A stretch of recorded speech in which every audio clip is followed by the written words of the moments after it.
welcome back to Let's Play Final Fantasy 14. Did I really just do that? Sorry, I've had some melon mixer vodka nonsense after a very long 11-hour day at work. Welcome back to Let's Play Final Fantasy 11, the based Final Fantasy. And so last time we finished Wings of the Goddess. We did every mission in Wings of the Goddess. All 54 of them. Including the, I think it was 16?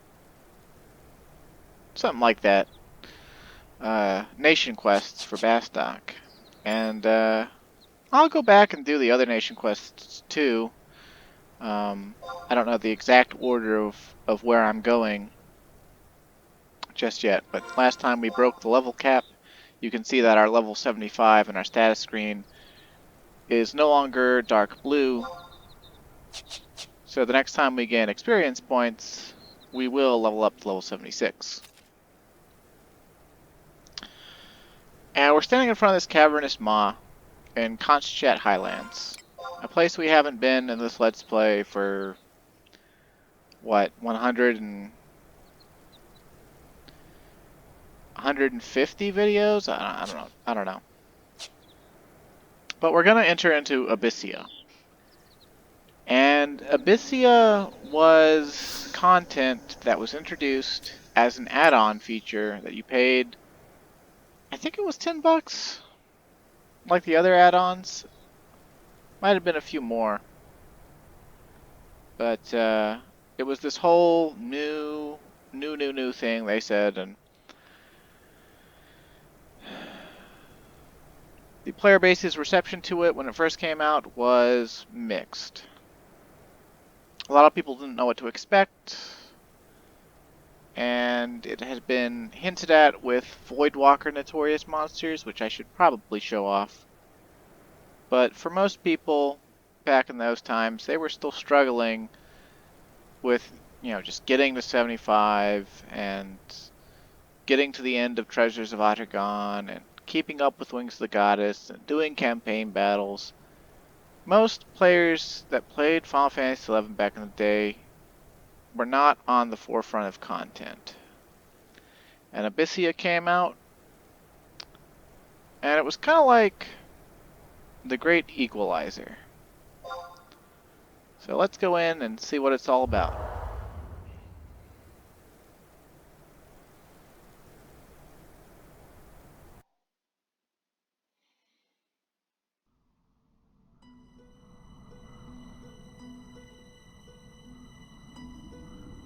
Those without visitant status will be ejected from the area in 5 minutes.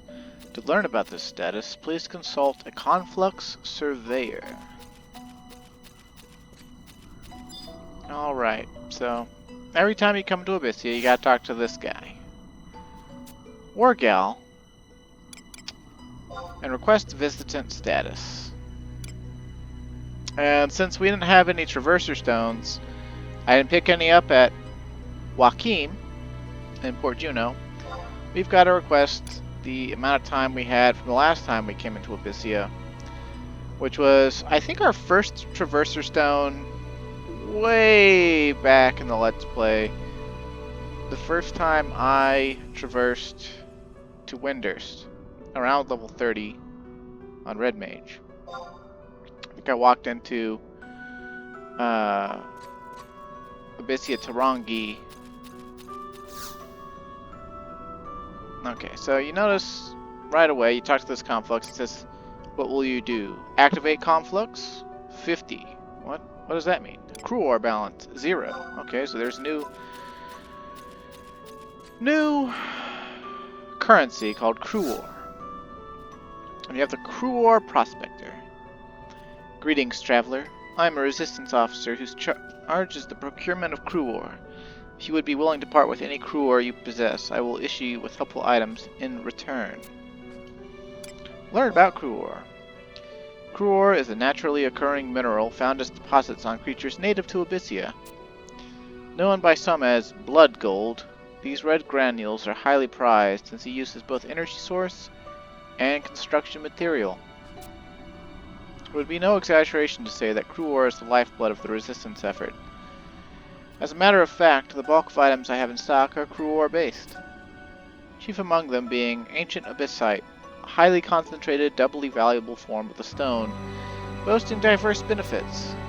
Ancient abyssite has been observed to improve the fortunes and vitality of their possessors, not unlike a good luck talisman. The most popular varieties offer extended visitant status time, accelerated growth, and myriad enhancement effects. Some are even said to improve luck, but such benefits can be troublesome to measure. I am limited in the types of ancient abyssite I can issue.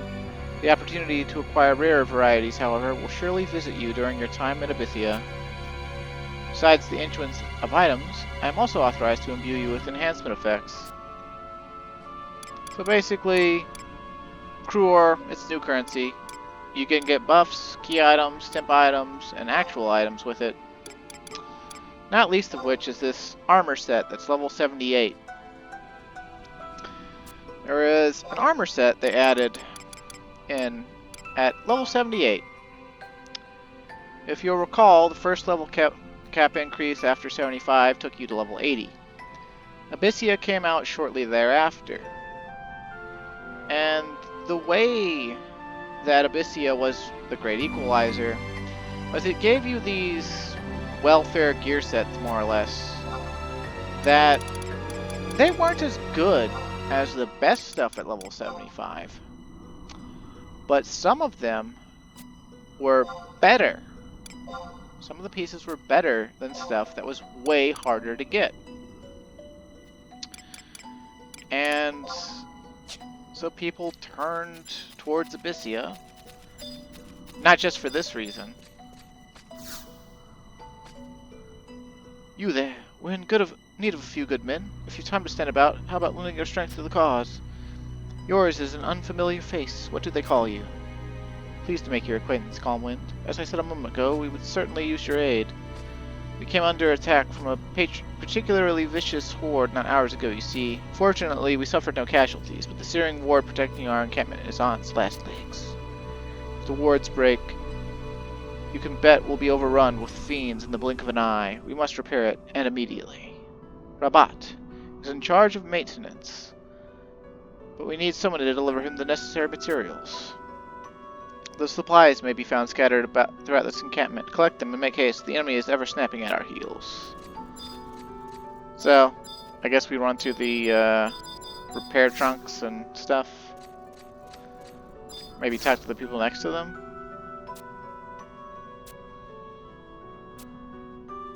Okay. Well, maybe not. Well, we'll figure out about that maybe next time. I don't know exactly what to do for that quest.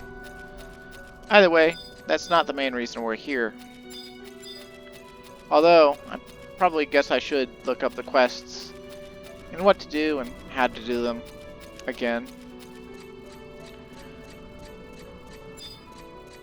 Shadow Lizard. An even match. So the first and weakest monsters in Abyssea are already level 75. And man, they're big.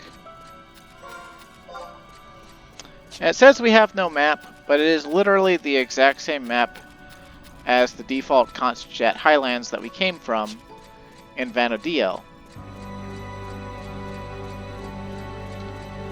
Abyssea is more or less an alternate Vanodiel that has reached an apocalyptic state, and I guess maybe it's inside of a Topmos or somewhere close to the Walk of Echoes. I mean, the sky is always red and vermilion like the sky in the Walk of Echoes, but it's never explicitly stated.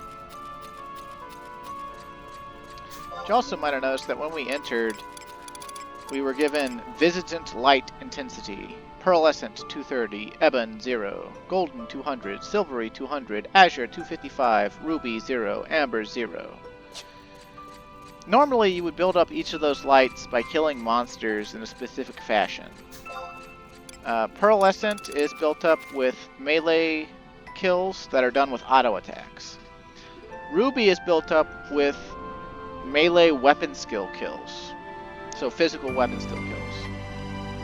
Azure is built up with magical kills from spells. Amber, if I remember right, is built up from weapon skill kills from elemental damage weapon skills. Golden and Silvery, as well as Ebon, I believe all of those only come from ruby chests. But why we're in here on Blue Mage is actually to fight and learn blue magic. Because there are unique spells, of course, to Abyssea. And, probably should have gotten out some trust, but, I don't think we'll have too much trouble. I believe this Limule can teach us Blazing Bound.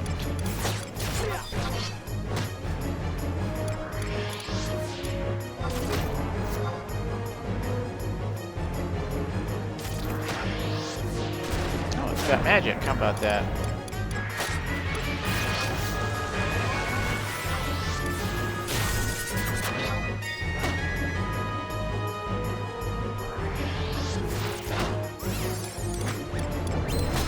Bolting Burst, not what we wanted. Ouch. Here.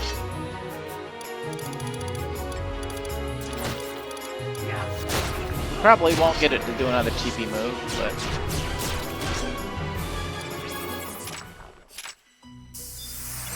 Oh, we're level 76 now. Oh, and look, Ruby Chest. Peer between the crack. The chest is aglow for strong pearlescent light. Okay, well we don't care about pearlescent because apparently there's some sort of Abyssea event going on right now that lets us have most of the best lights capped already, I suppose. Ooh, this one's an even match.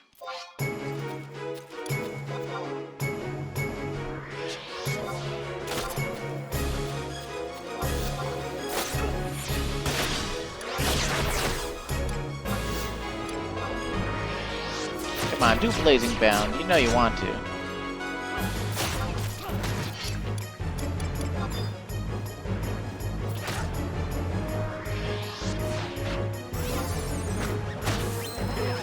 Ouch.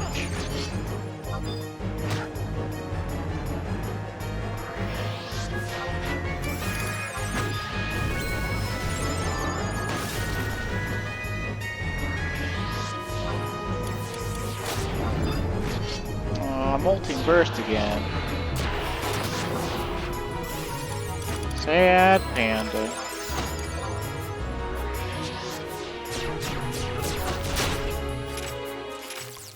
Calm Wind, obtain the key item, Azure Abyssite of Linity. Okay, I don't know what that does. Let's look at it. A variety of ancient abyssite that harbors arcane powers. Reduces the experience penalty suffered by the bearer when incapacitated by the Abyssian hordes. Okay, so we've got reduced EXP loss while in Abyssea. How about that? Let's whip out a few trusts, because why not? Since we're trying to learn blue magic though, we don't want to get out too many combat-oriented ones. We just want to get out ones that'll help us out.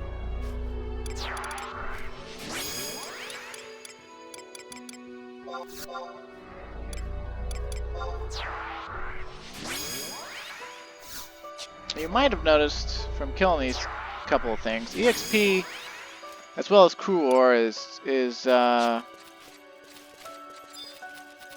different in here. It's kind of lesser than what it's been outside. And well, the way EXP and crew ore work in Abyssea is the more monsters you kill, the more EXP you will get. The more of the same type of monster you kill, the stronger the monsters will become. They will level up. And I think the intent was for you to sort of camp between two monster types and kill a whole bunch of one, and then kill one of the other to get better crew war gains. But EXP in Abyssea is also not split by how many people are in your party. So you can EXP in Abyssea in an entire alliance, and everyone in the alliance will receive the same amount of EXP for the kill, although level difference stipulations do apply still. To make matters even more powerful for EXP in Abyssea, blue chests that can drop thanks to Azure Light, they offer time extensions as well as EXP, chunk EXP, all the way up to I think 1250. Might have been 1500, I don't fully remember. But either way, ooh, that's one of the other ones we want. Either way, back in the day, when Abyssea first came out, this was the best place to EXP. And it wasn't even close. Gangly Gene. Huh. I don't know if we can take Gangly Gene, but maybe we'll try to fight him after we kill this Cleanoid.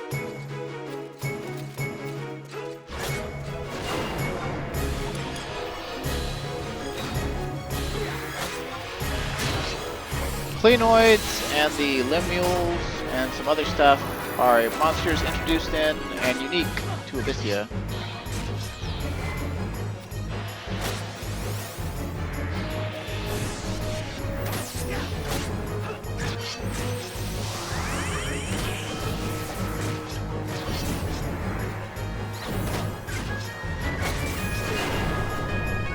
Oh, come on, don't cast magic. I want you to do your move. I don't even remember what blue magic I can learn from you, but I know I can learn blue magic from you.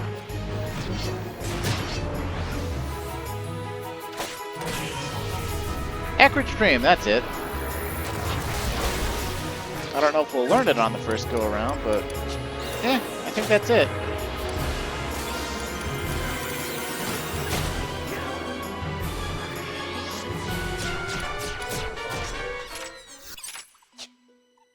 Treasure chest. It's a red chest.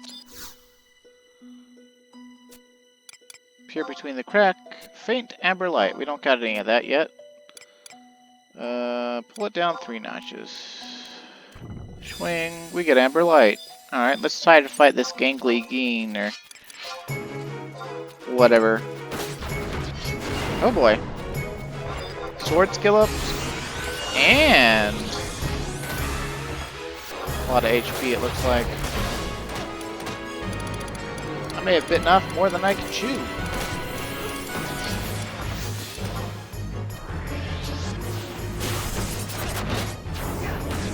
I'm surprised I still made the time on that.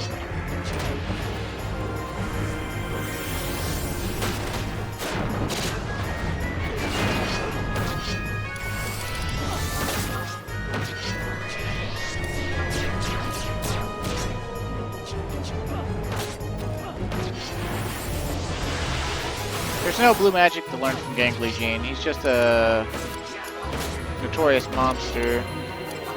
And I didn't set up my macros or anything for blue mage, so I'm feeling kind of stupid.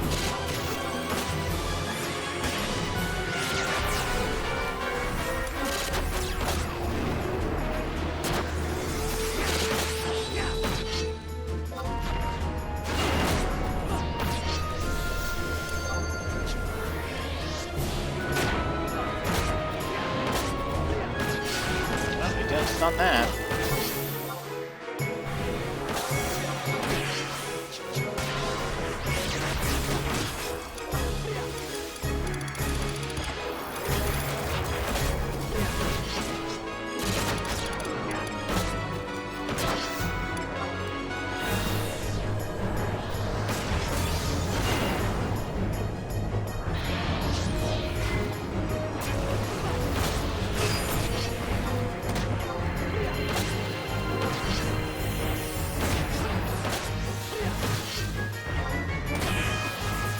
It's beautiful to see skill ups again.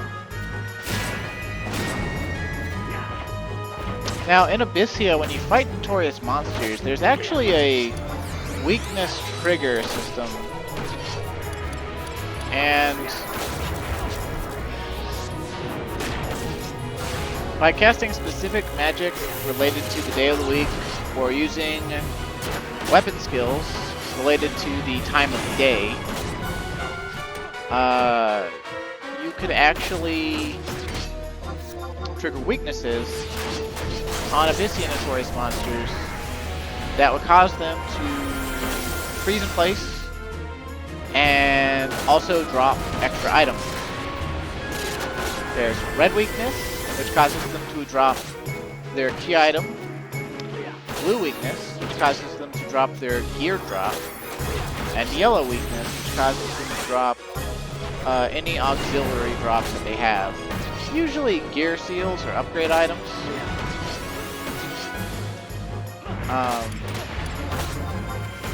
The red weakness is done with elemental weapon skills of specific types.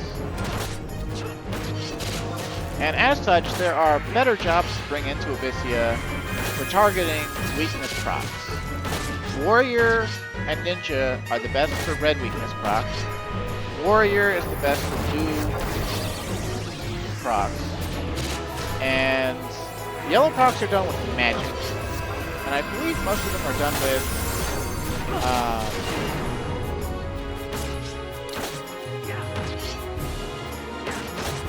black magic, but there are blue magic ones. There's bard songs, jutsu. Magic is the yellow weakness is probably the hardest one to consistently get. Red's probably the easiest, and then blue's the second easiest. And later we'll get Abyssites that'll let us get hints to the types of weaknesses and things we're getting.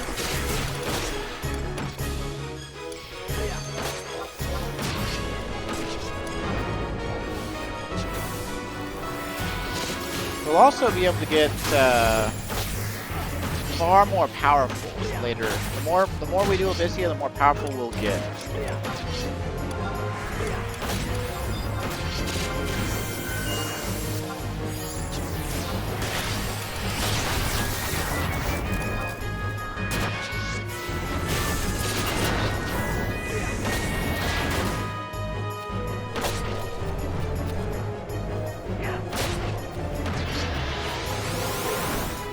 It is actually one of the weakest notorious monsters in all of Abyssea.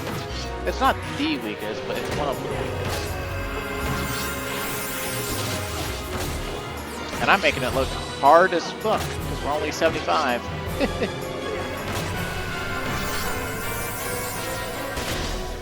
And I'm not inaccurate in my gear, and not using a good trust setup.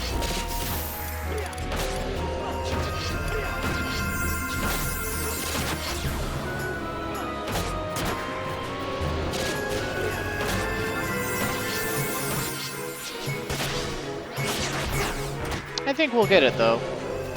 I don't even remember what it drops.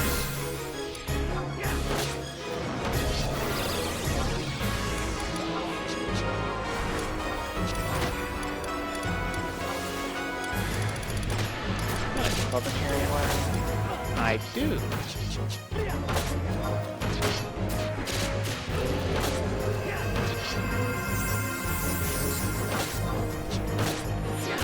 Whenever you travel on Abyssea, it's a good idea to bring multiple weapon types. Oh, never mind. They got it anyway. Numerous temporary items, okay.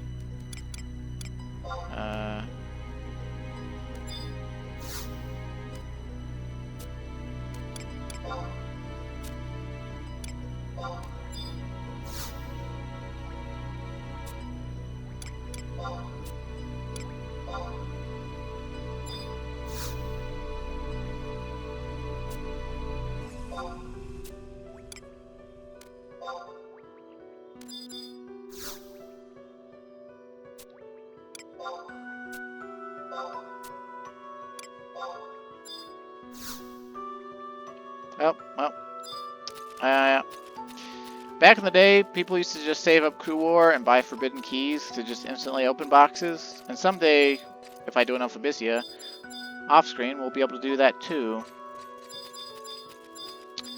For now, we should probably leave and go get more Traverser Stones from Joachim in Juno. And get back to learning blue magic. But there's so much I can say. I kind of wish I didn't have that nightcap of vodka and melon mixer. I just had a really rough day. My head's not focused at all. My feet hurt like a son of a gun.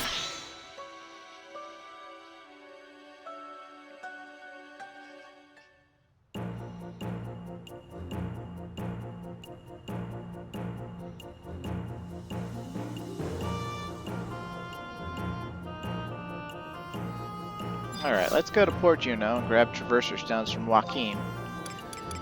Normally, when you first start Abyssea, you would want to prioritize, when you go in, building Azure Light and getting Azure chests to open up. Specifically Azure chests that have time extensions.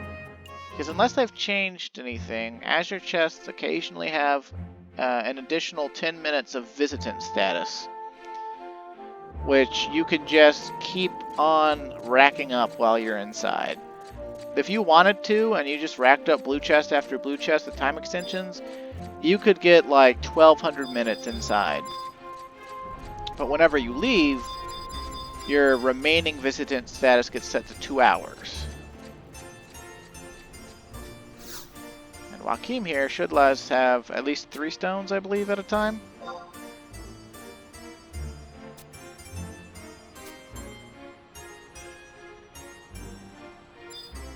So he just handed us, 3 at a time. So that's 90 minutes inside.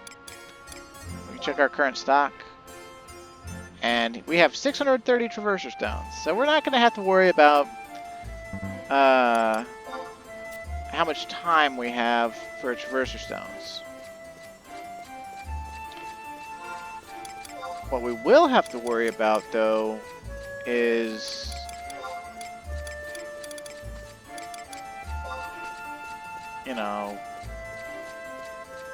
what exactly do we do in Abyssea?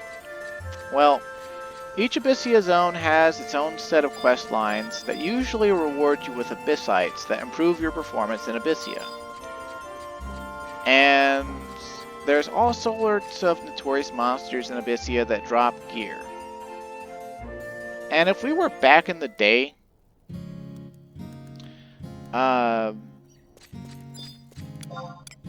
we would want to get all that gear, because it's just a straight climb up. There's an upgrade for almost every slot, even against some of the gear we've painstakingly collected already. And this was super divisive back in the day, because it was the first time in 11's history that really, really, really good gear became really, really easily accessible. And it's not even just that gear that you buy of Crew War, that welfare gear I mentioned. It was just the fact that you could trigger blue weakness on notorious monsters and make them drop their drops. It meant that a few nights in Abyssea and you could gear up a whole LS with all the best drops. And so suddenly, tried and true methods were falling apart.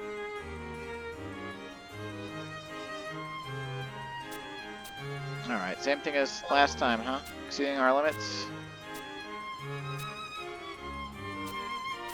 Okay.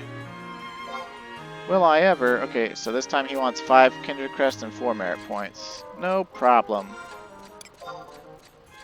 And that's going to raise our level cap to 85. And we'll only have to get up to level 81, though, in order to break the 85 cap and have a level 90 cap. And there's a lot of grinding in my future. but it'll go really fast. And unlike back in the day, it won't be done in Abyssea. You see, Abyssea became so good for experience points gains that people would literally get a job to level 30, go into Abyssea, get into an alliance with people level 75 or higher as a level 30, and all the level 30 person would do is they would spend like a couple 100,000 crew ore to buy forbidden keys. And while the other 17 people in the alliance killed monsters to get EXP, this little level 30 person would just be running around, not getting any EXP from kills, but getting the 1250 EXP from the blue chests. After several hours of that, the level 30 person would be like level 50. This would go on until they started to receive EXP from the kills that the other 17 people were doing, till eventually they would level just as high as everyone else in the alliance and actually start contributing. And it was what was known as key whoring. And it became widely known, and people started to say, Abyssea ruined the game, they've ruined the leveling process, it's ruined the leveling process.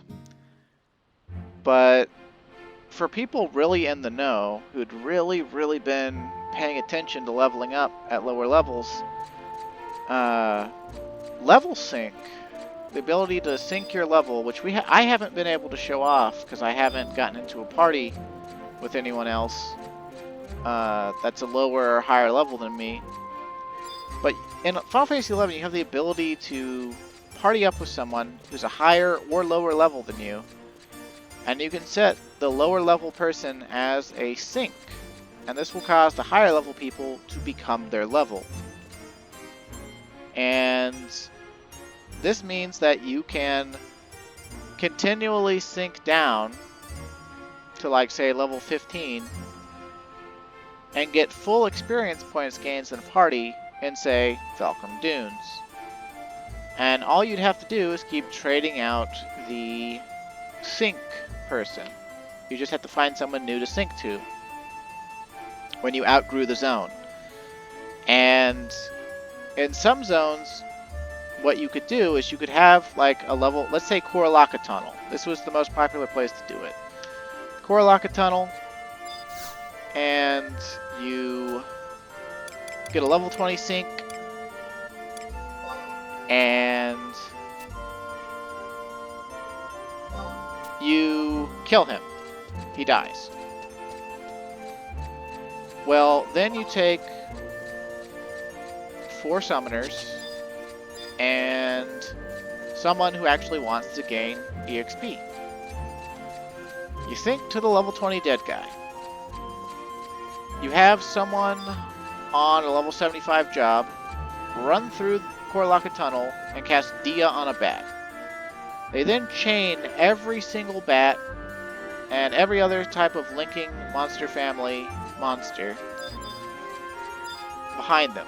They bring that huge, colossal amount of monsters in front of the 4 summoners. The 4 summoners use Astral Flow, which at the time did not experience AoE damage reduction. And they kill literally like half of all of the monsters in Koralaka Tunnel. Some of which are like in the mid-30s. This causes everyone in the Summoners party to get a shit whack ton of EXP, propelling, you know, people up in level really fast. And because the synced person was dead, they didn't get any EXP. And so what people would do is they would multi-box. They would get some summoner people together, they would kill their mule as level sync, and sell people levels before Abyssea came out.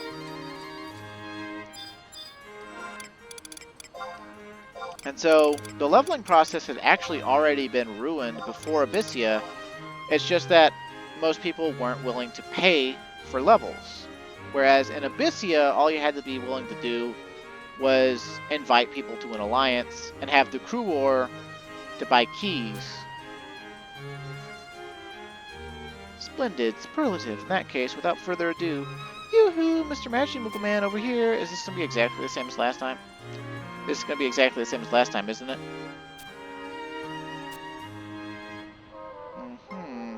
Same deal as last time. Oh.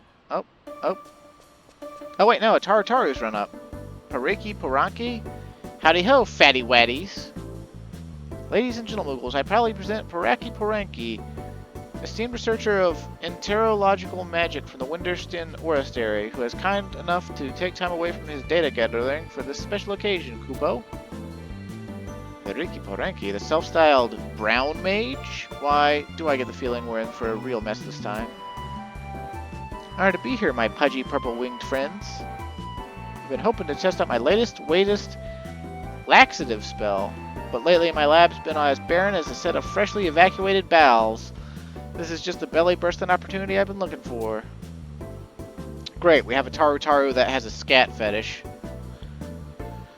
Ahem. To make room for a fresh fount of power inside you, we must first expel the old. A simple truth, no, Kupo?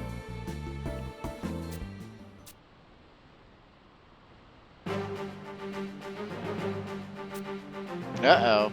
They're having us kneel and having a shit mage cast magic on us. Uh-oh.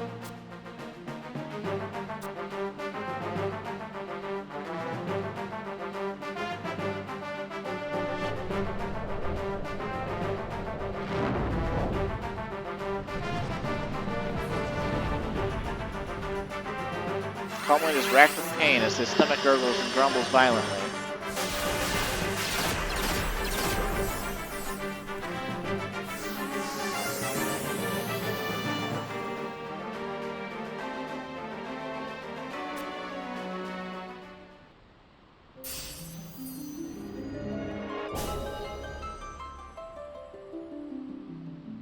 Calmwin feels a gushing fount of power explode from his bowels, coursing through his veins and limbs.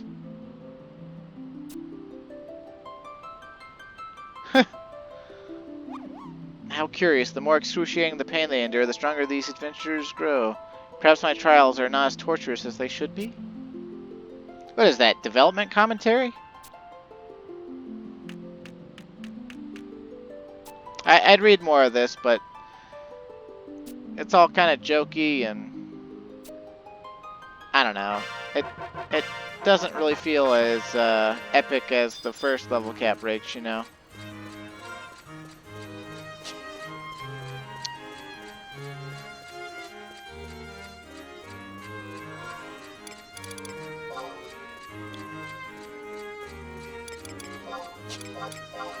Oops.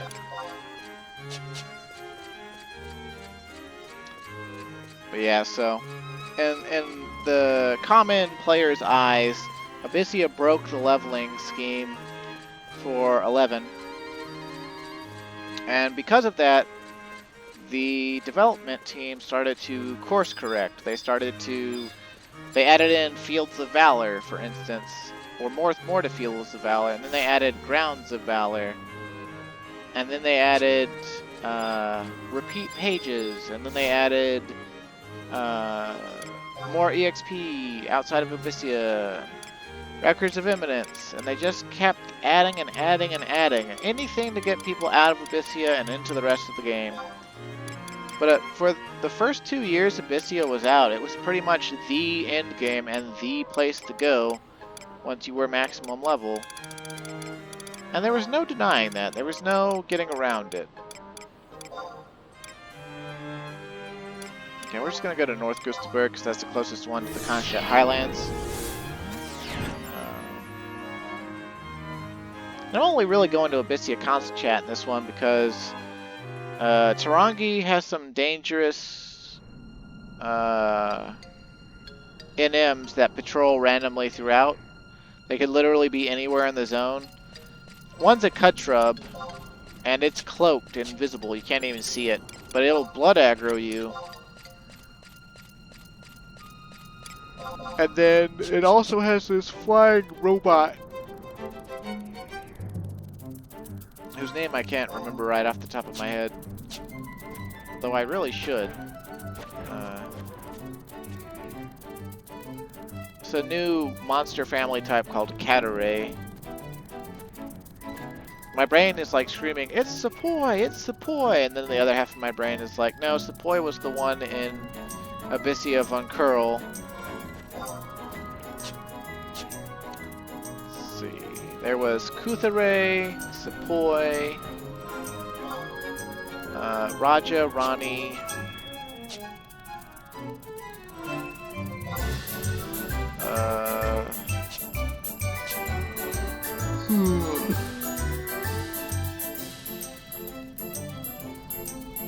I want to say one of them was named Iritham. That's probably wrong, though. I think one was named Yane. Yeah, I think Yane was the one in Abyssea Ottawa Chasm that was on the top of Paradime Tor. Rani is in Abyssea Altepa. Raja is in Abyssea Grauberg. No, I think it's right. Iritham. I think Iritham is the one that's in Abyssea Tarangi. But yeah, if we were to aggro those, they would kill us.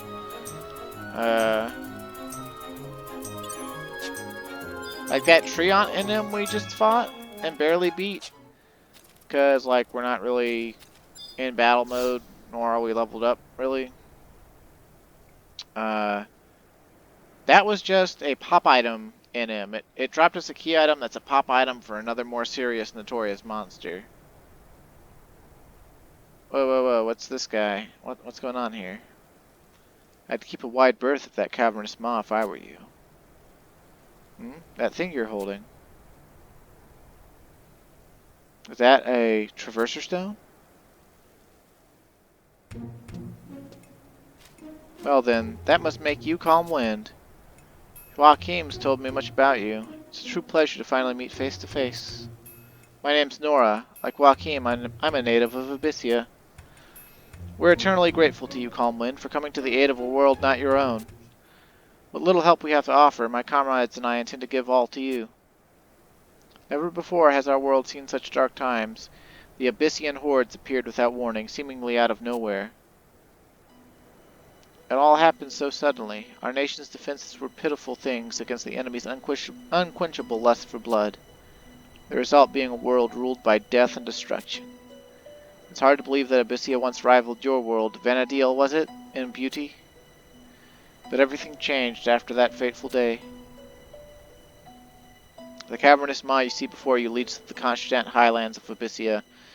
Don't let the name lull you into complacency, though, or you'll surely meet a premature end. The Constant that lies beyond is a far cry from the idyllic highlands that you know. It is swarming with fell creatures, among which is one that has attained particular notoriety. A giant mutated subspecies of pasty is the best way to describe it. Its venom is purported to be of such potency a dashing of it would burn a gaping hole through your garb. This beast has wreaked immeasurable havoc upon my people. Putting an end to its reign of terror would restore much needed morale through the resistance effort. I realize that this is but one monster, a drop in the ocean, yet all journeys, no matter how long, must have a beginning. And this journey is one we cannot complete without the company of brave souls such as you, Calm Wind. There is one piece of knowledge that might give you heart. There's others out there who share your gift. If you were to join together in common cause, there is no limit to what can be achieved. Before you go, Calm Wind, remember always that knowing the enemy is half the battle. Take whatever time you need to acclimatize to Abyssea. The last thing we need is to lose a newfound ally to a mishap that might have been averted. Go carefully now, Calm Wind. Okay, so basically that introduces you the objective, the story objective, more or less, for Abyssea. Each Abyssea zone has a boss notorious monster that has a special gimmick to it. That purple pasty we just saw in the little cutscene there, it has blue gaze eyes that cause, I think it's terror, petrification, and doom. or something like that. It's pretty ridiculous. And originally, back in the day when this was brand new, there were only the three. There were only the three Abyssea zones, and can we use mounts in here? Awesome! I'm glad we can't use mounts. Okay. But yeah, originally there was only the 3 zones. And so there were 3 zone bosses that were like the story bosses, whatever you want to call it. And then the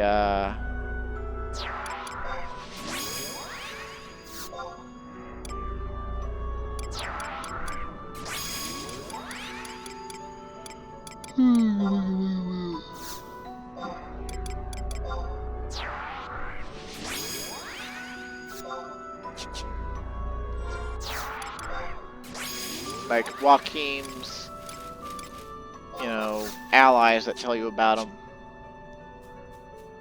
And even at level 80, once you got all the Abyssites that were in here that led up to the zone boss, you usually weren't very strong still. Like, the power level in Abyssea wasn't, like, it was better than outside. You were stronger in Abyssea than you were outside of Abyssea, but it wasn't, like, so outlandishly powerful that you were walking in here and able to just kill anything without even thinking about it.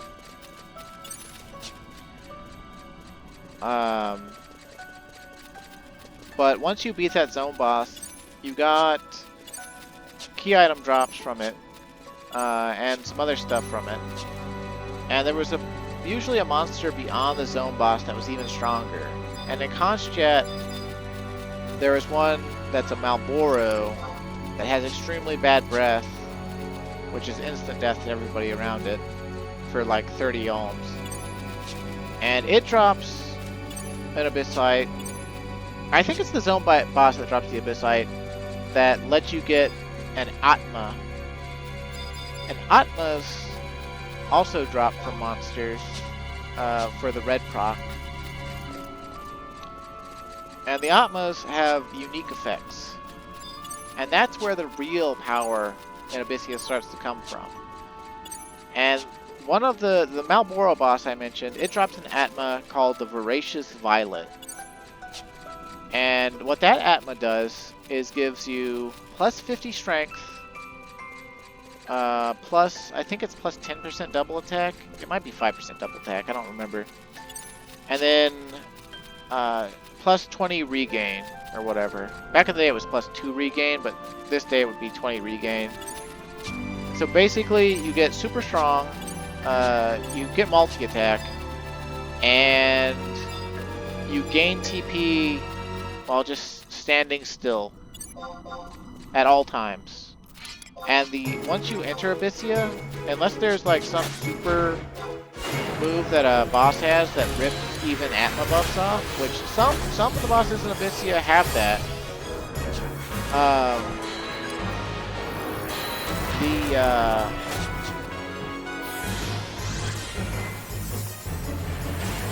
The Atma stays on you permanently while you're in Abyssea.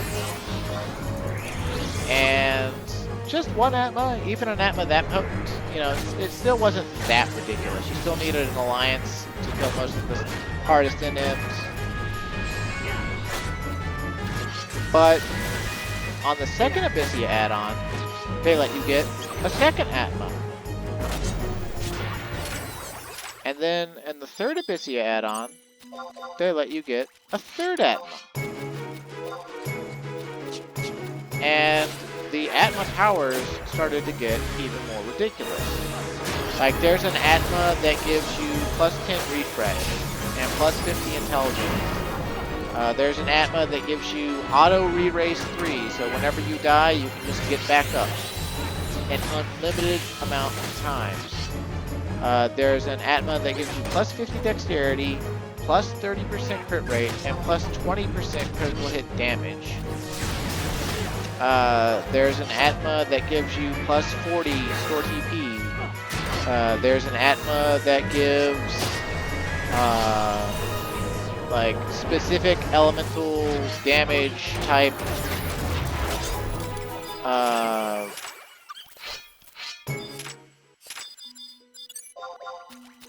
plus like a ridiculous amount. There's like the list just goes on and on. There's like an Atma for everything. And once you have the ability to have even just 2 Atmas, your power in Abyssea skyrockets. You basically become a god while you're in here. On top of that, you can buy Core buffs from Core Surveyor at the start. And there are Abyssites that increase the amount of buffs that you get from Core buffs. And you can Core buff every single attribute and your HP and MP. And I think once you have all of the Abyssites for that, your Core buffs give you plus, I want to say it's plus 50% to everything, but it might be even more than that. Like, you get your Core buffs, you get your Atmas, and you just go to town in here. You become an unstoppable force of nature. So people got really used to these crazy numbers and these, like, just absolutely ridiculous amounts of things.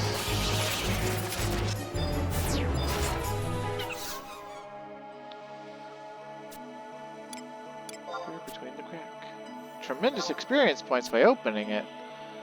Oh, we'll turn the dial down. Okay, it's over 50, so we'll turn the dial down. Okay, it's under 50, so we'll turn the dial up. Okay, we'll turn the dial down. Okay, we'll turn the dial up. Yeah, opening these without keys is just...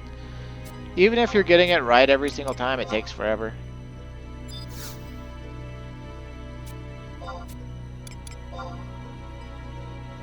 Yay! And see, oh yeah, 1250 EXP. Yep. Now, you know, one box of that, you know, it seems pretty good, right? But it gets even more ridiculous when you think about it, right? Because in an alliance of people, you could, with every single person other than the keyboard killing monsters, you could have anywhere from like 4 or 5 boxes appear at once to you know, 17 boxes at once, or even more. Especially once you start EXPing in here after you gain access to Atmas. Because, like, think about it. Even a level 65 person, if they had the 3 Atmas and the maximum core buff, like, they might as well be level 80. Like, you get ridiculous. Oh, Calm Wind learns Blazing Bound. I didn't even see it do it. I was too busy yakking.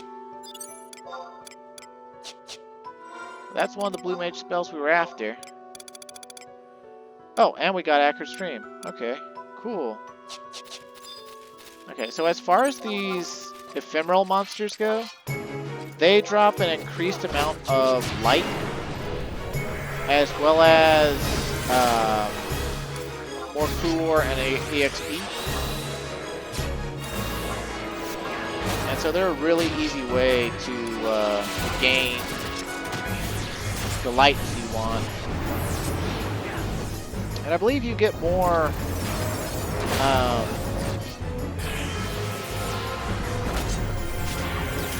more light and other things just by a strangely familiar stone fragment, huh? I think that's the time extension. Let's see if I'm right. Unsuccessful, you son of a bitch.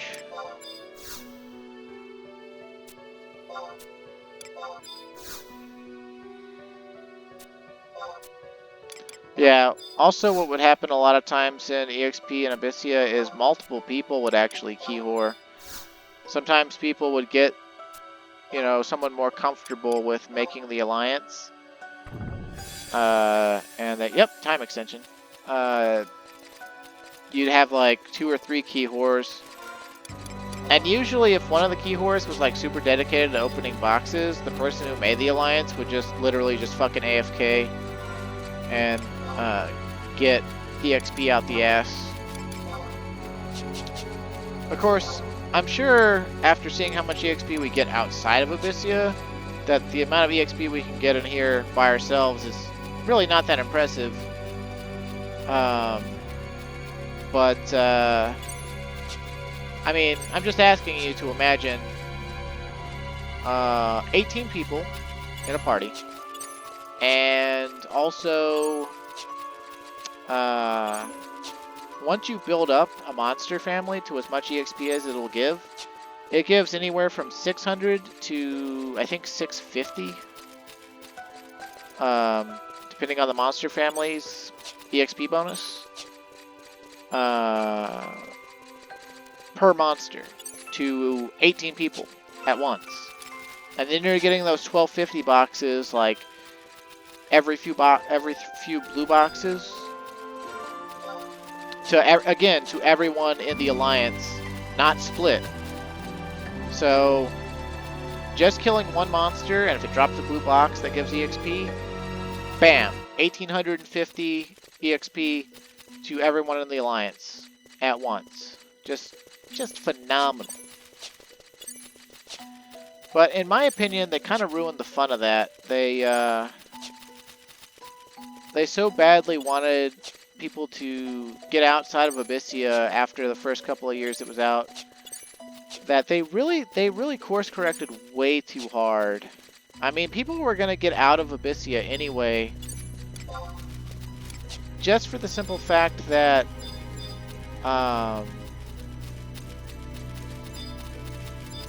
you know, there's better gear to get when Seekers of Adoulin came out in Adoulin. And then, you know, they eventually started releasing other events to do at the 90, 95, and 99 cap, even before item level came out. And Abyssea just really became a means to an end at that point. But, I guess they perceived it as doing a lot of damage to the player base. A lot of people quit. And I mean a lot of people quit. When they first of all, when they raised the level cap to 80, a lot of people said, "No, I'm not climbing the ladder again. I'm done." But then Abyssea came out and just caused this massive upheaval in social structure, in link shelf structure, in in-game structure, and that caused a lot of people to also quit. I think there's a wyvern in him over here that looks like Seiryu. Yeah, Balar. Yeah. I don't think we could take it, but I just want to see it. I know it's back there. It's got to be back there somewhere. Also, that Sturdy Pixis is probably a mimic. Ow, jerk. Gotta be a little bit careful, but we don't need to care too much.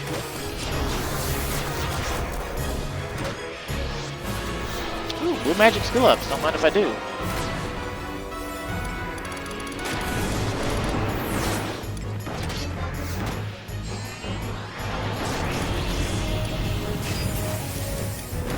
We need those in order to learn the spells.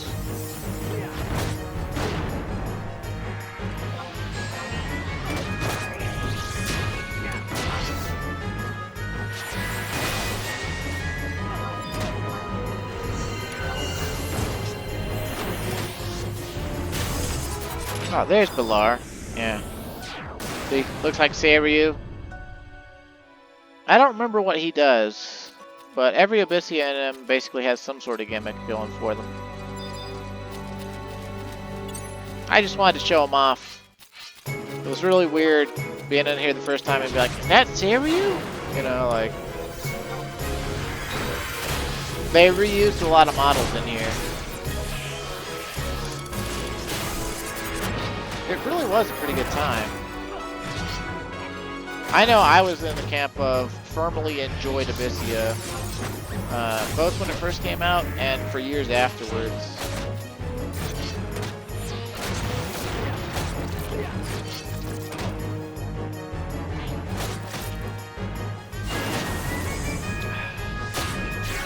And in tandem with Abyssea, the Trials of the Magians came out, and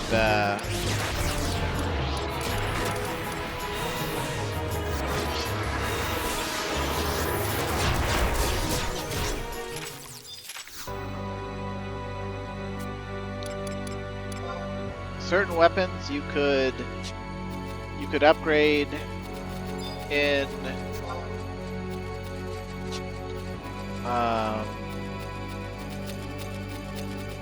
Abyssea after you had upgraded them in the rest of the game.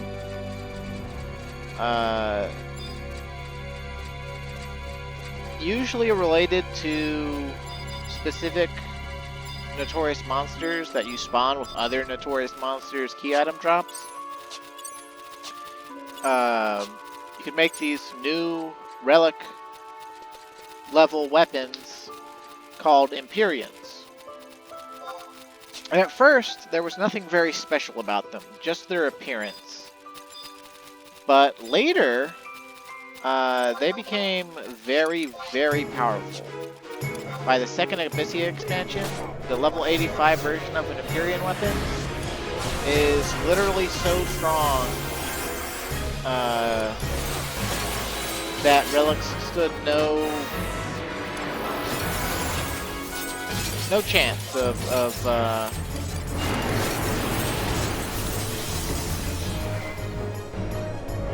competing. And I'm pretty sure that's actually still the case. Every Empyrean weapon in this game has the same aftermath. And that aftermath is, at least at first, it occasionally deals double damage. And I think at 300% TP, it's a 50% chance to deal double damage. At 100%, it's a 30% chance. And at item level now, Empyreans can deal triple damage 50% of the time. So they're absurdly powerful weapons. But, obviously they take a lot of effort, and they're not available for use in their extraordinarily powerful form until you've gone to level 85 upgrade, which involves killing some of the strongest imps in Abyssea a minimum of 25 times. So, I mean, every super weapon in this game has a long and involved creation process.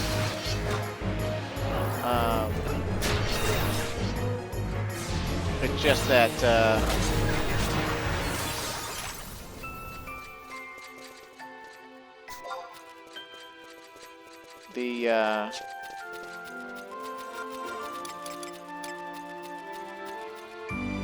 who is texting me at fucking 3 a.m.?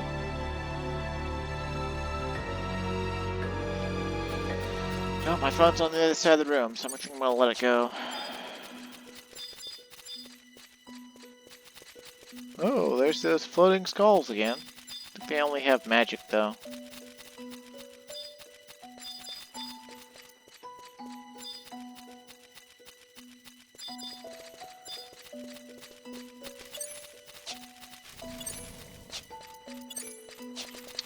Yeah, I think there's an Amphiptera notorious monster in here that flies around a certain segment of Consciat. You can see it flying. It drops one of the coolest looking body pieces in the game called the Loki's Kaftan.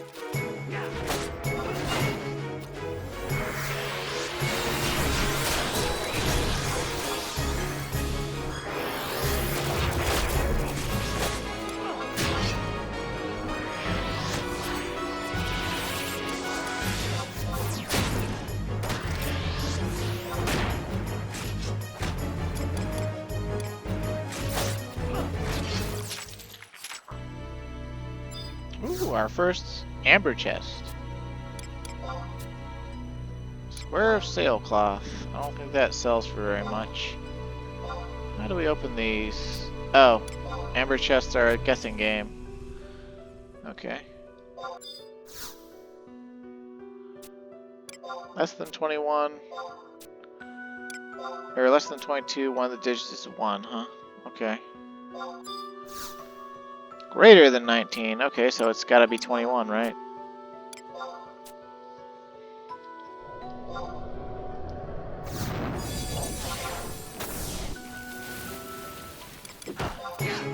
Uh-oh, they're texting me again. What's going on? Well, I'll step away for a moment. It's annoying because I have to take my headset off. I record these with a fairly decent quality headset mic. It really forces me to engage.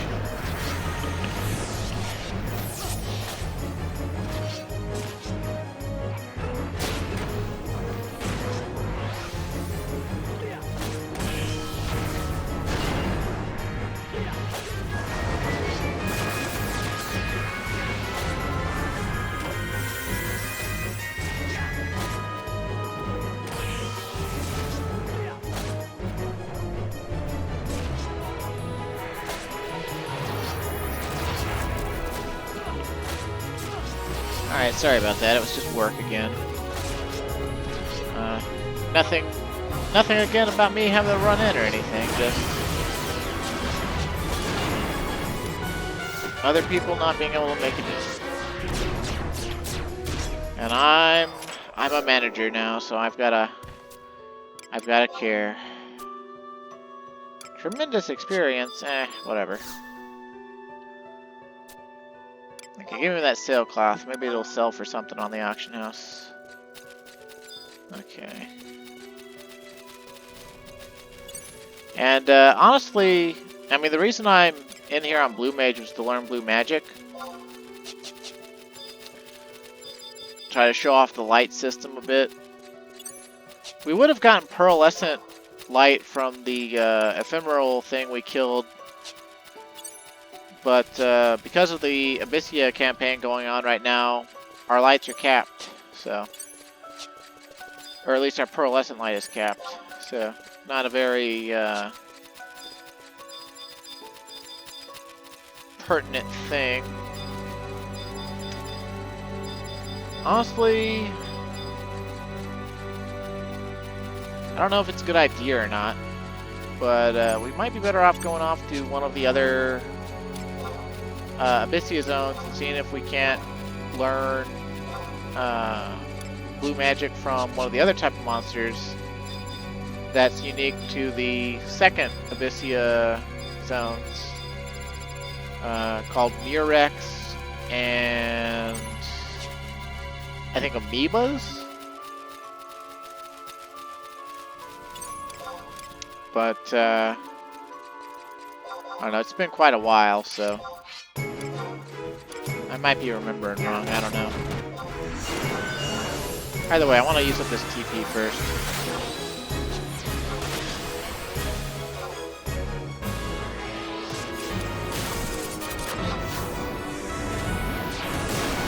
Come on, Magic Burst Frost Breath. Do it! Do it for the vine! Except, you ruin the skill chain properties! Edge.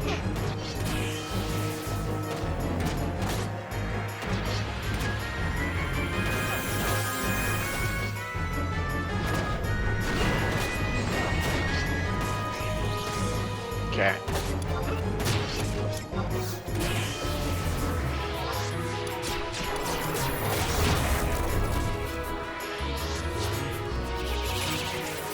You'll notice that our crew ore amount is actually... We're actually getting a pretty decent amount of crew ore from killing stuff. Snakeskin moss. I think that's a drop from a notorious monster that's used in conjunction with a key item to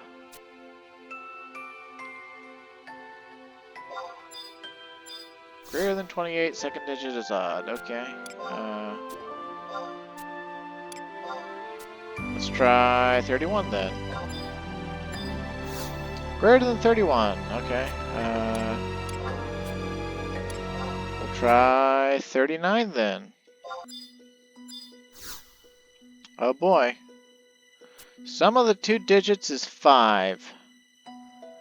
So it's got to be 41, right?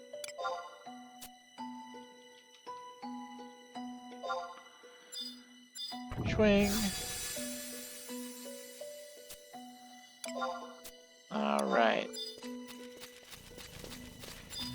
And what I'll probably do in order to show off Abyssea is I'll probably level outside of Abyssea and break all the level caps and just go ahead and get item level gear at this point. Because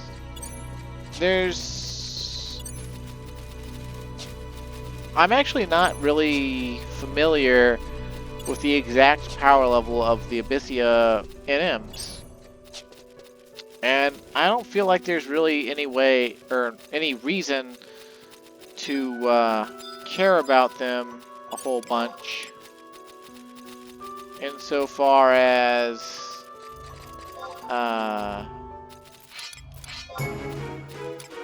to get myself killed. Or maybe not. We'll see.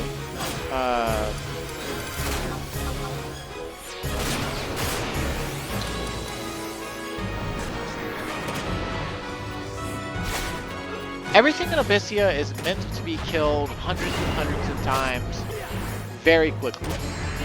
The whole point of Abyssea content is to go to another world and be a complete badass for that world. To be as powerful and as brutally strong and kill all these monsters as fast as possible, as hard as possible. You know, just fucking do it.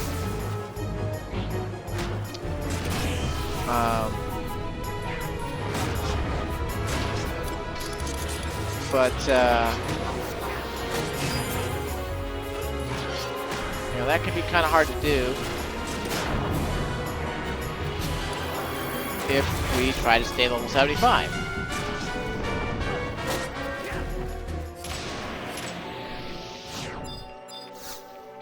So we're definitely gonna be food. Oh, but I don't want to fight the licorice.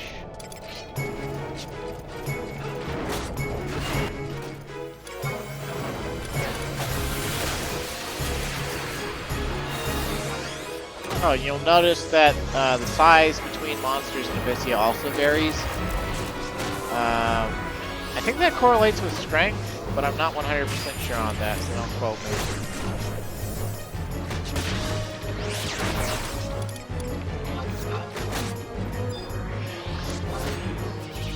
Oh wow, that small one just gave us 364 crew ore. Yeah, I'll have to look up and refresh my memory on exactly how the mechanics of crew ore works. And I'm pretty sure it's whenever you switch monster families, you get more crew ore for changing it up.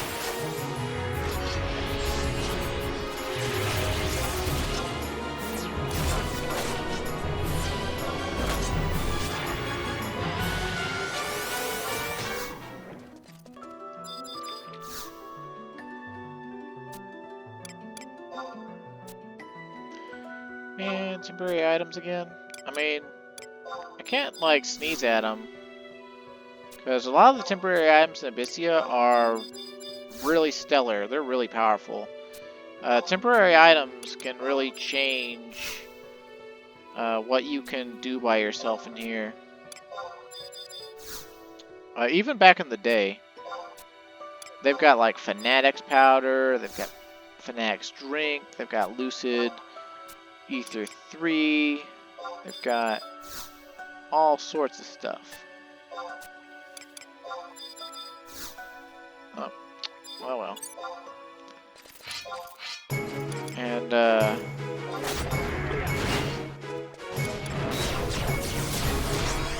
don't know. I could probably do like 20 videos on Abyssea gameplay alone and still not even cover every little thing.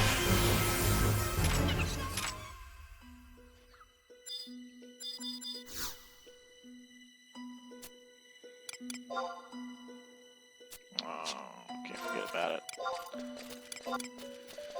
Let's go to one of the second Abyssea zones and try to learn some more blue magic.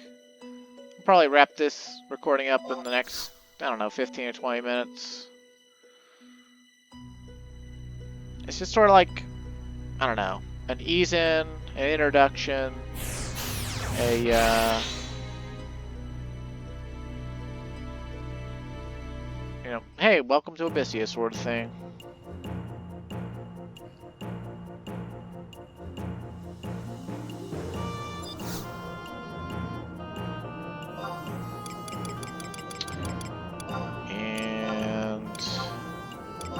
Now that we have Crew War, we can actually talk to the guy next to Joachim in Port Juno, and we can spend Crew War to have him teleport us directly to the Abyssea Moss. And that was actually one of the first ways, well, not one of the first ways, but yet another way that got added in that reduced travel time by adding more teleportation to the game. I'm sure if we were to add up every type of teleportation that got added in, from the white magic, from the traditional warp, outpost warps, you know, survival guide warp,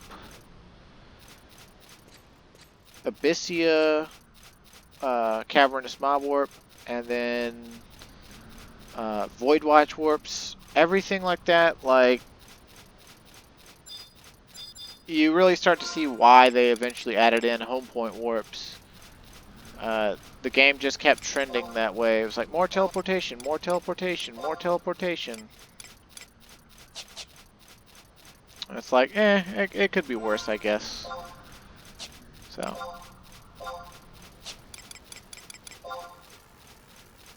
But, oh, we already capped sword. How about that?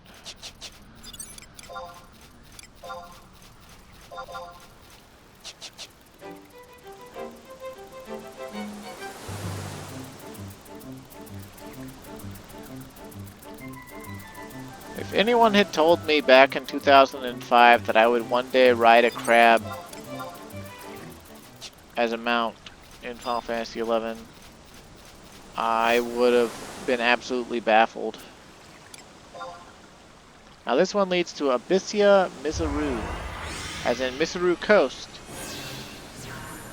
from Chains of Prometheus zones. And even though we won't have the map here, it's just like everywhere else.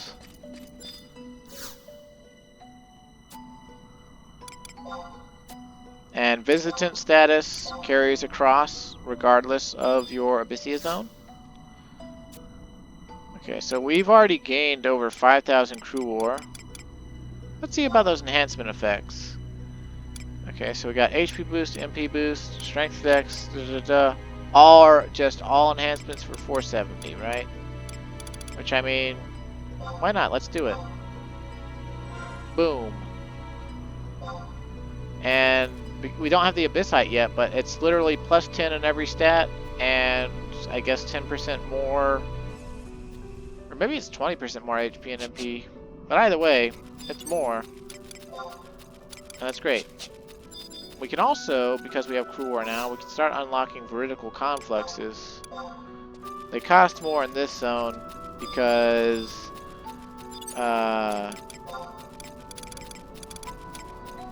by the time the second Abyssea zones had come out, Square Enix was realizing that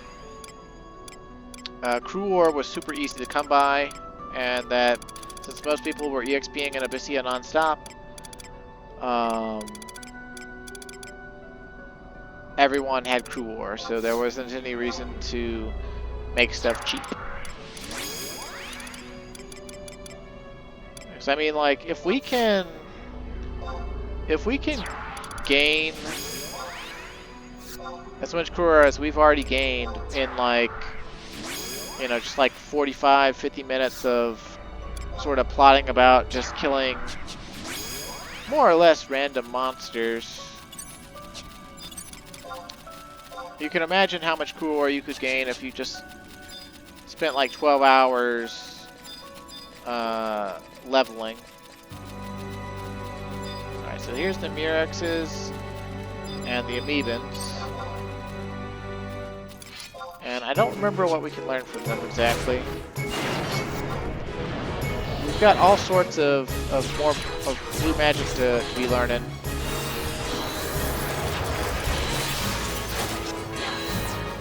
And I guess I could look it up.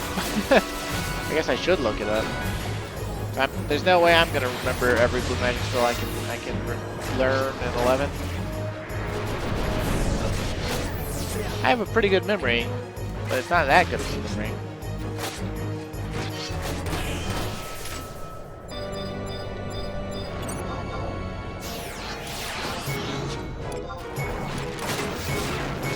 Oh boy.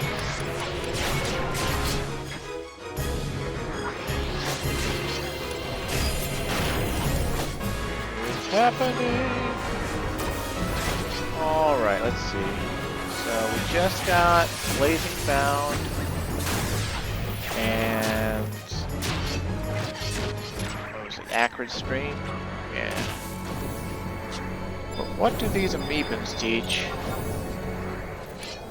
I'm sure they taught something. I know the Murexes teach, I think it's Benthic Typhoon.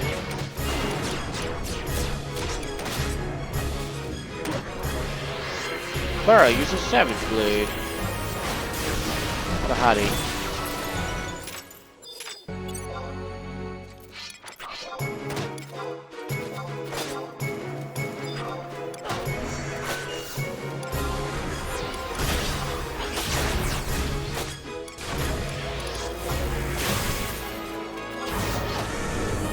Maybe it's osmosis that these teach?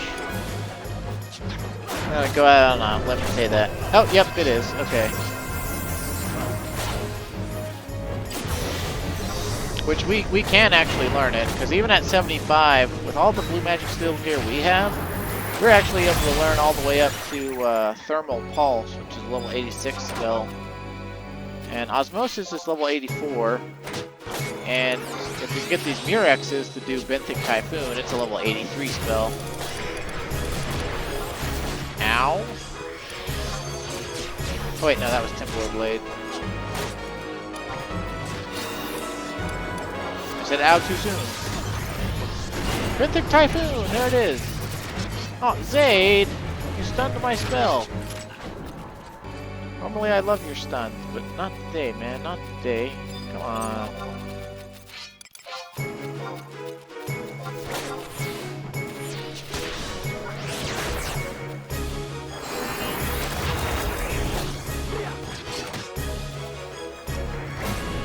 Benthic Typhoon! Do it! Do it!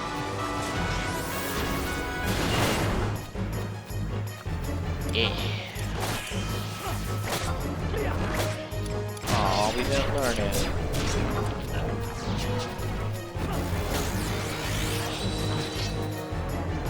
Let's see, what else can we learn in here?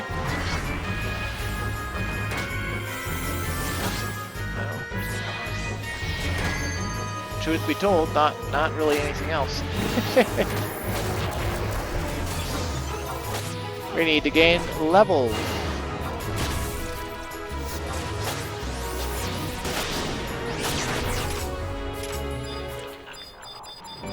Let's see. Oh, we're being assaulted. I don't know what causes these things to aggro. I don't know if it's sight, or blood, or magic, or orneriness.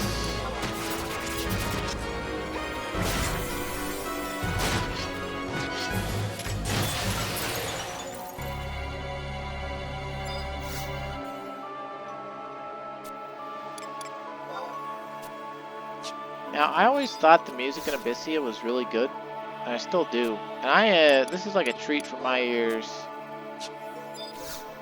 But I also kind of think that, you know, because it's only like the same... Oh, a princely amount of crew ore appears to be inside the chest. I think that's 1,000 crew ore if we can open it. I'll turn it down because it's over 50. Ah, dang it. This is why we need forbidden keys. A forbidden key costs 500 crew ore, but if you're opening a box that has 1,000 crew ore, then you basically gained a free key, you know?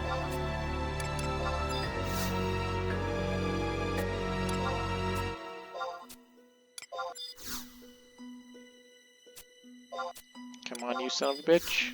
Damn it! I was hoping for potato salad.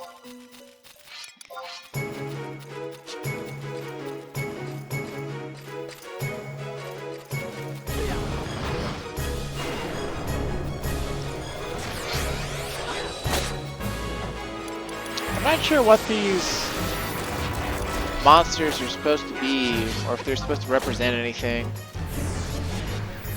Their little, like, red dot of a face always reminds me of Omega weapon in 11, but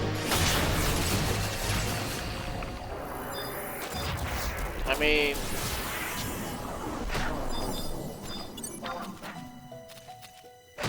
Omega weapon was built by the Zillert, so I don't see how they could be related to it.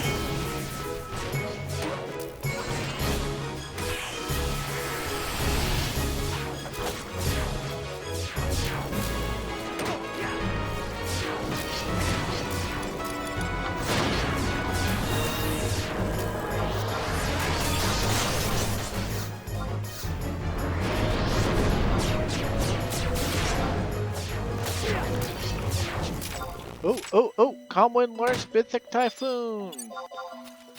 Awesome. That's actually one of my favorite spells, even though in this day and age, it sucks. Damn, that expiation really popped off. Yeah, I guess we can go back to fighting, the amoebas.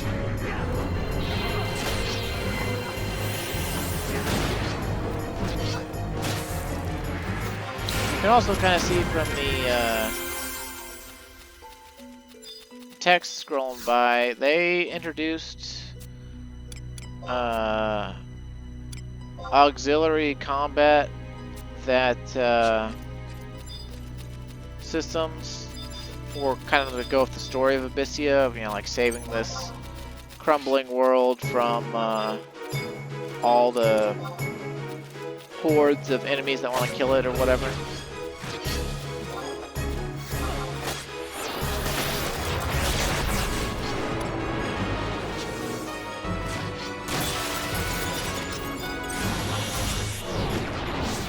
Oh boy, I think they aggro magic.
Yeah, if we don't learn Osmosis off either of these, or even if we do, I think I'll call it after I kill these two, or die.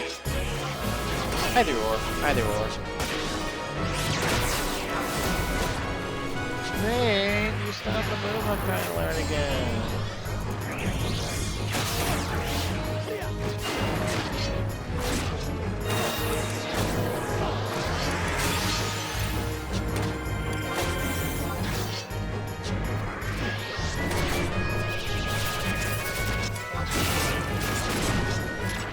Calm Wind learns osmosis.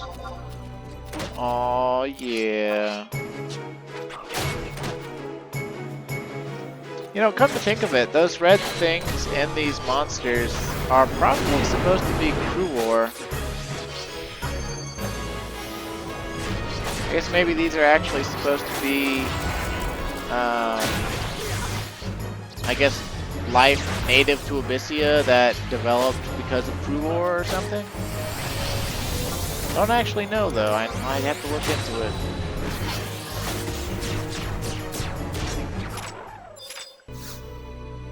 Amoeban pseudopod, huh?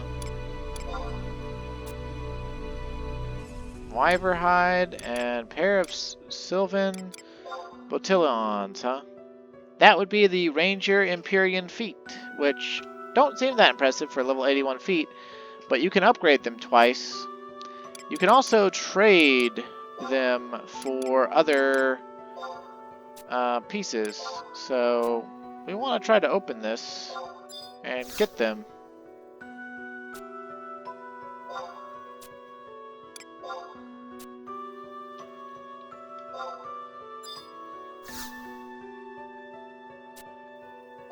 Okay, let's go with 41.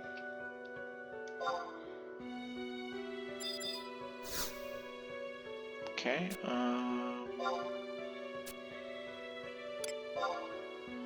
we'll go with 42. Oh, okay, so it's 44.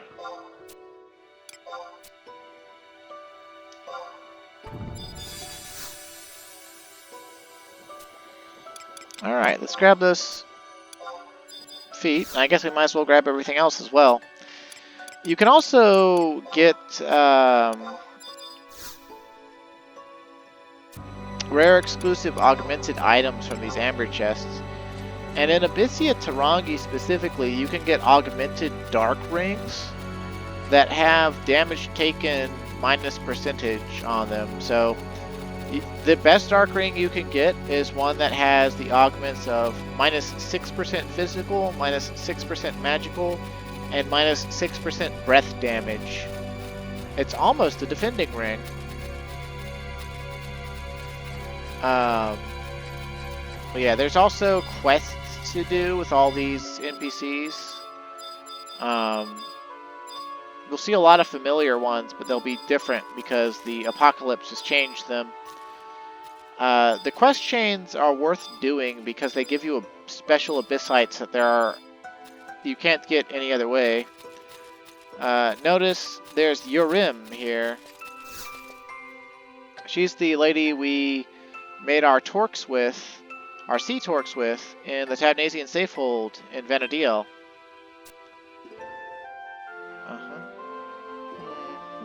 No, this won't serve. The poorest possible substitute, to be sure. Ah, you there. Yes, you, the one wearing the hapless expression. I am a preeminent scientist conducting research on the myriad species that have recently grown to prominence in Abyssea. Much to my chagrin, however, I have hit a stumbling block. There's a certain object that I require. Without it, I am unable to make further progress on my research, which happens to be of the utmost import to mankind. Its name, however, eludes me. Try as I might to chase down that guileful weasel, I cannot seem to gain on it. Ultimately, the object's epithet is of no consequence so long as I have it. This is where you come in. I need you to bring me the article in question, whatever it's called, and the sooner the better. After all, science waits for no... I feel faint. I fear a lack of nourishment is having an adverse effect on my mental function. A sugar-rich diet is needed to restore my thought processes to full capacity. So, I don't know if I'm supposed to bring her... like a cookie, or Abyssian stuff. I guess maybe a cookie. I don't know. I have to look up these quests. But we'll definitely want to do them. Some of them. We'll definitely want to do more stuff in Abyssea, if just to show it off. And we'll also definitely want to level up. So that's what's next on the docket. It's leveling up and breaking level caps and doing Abyssea.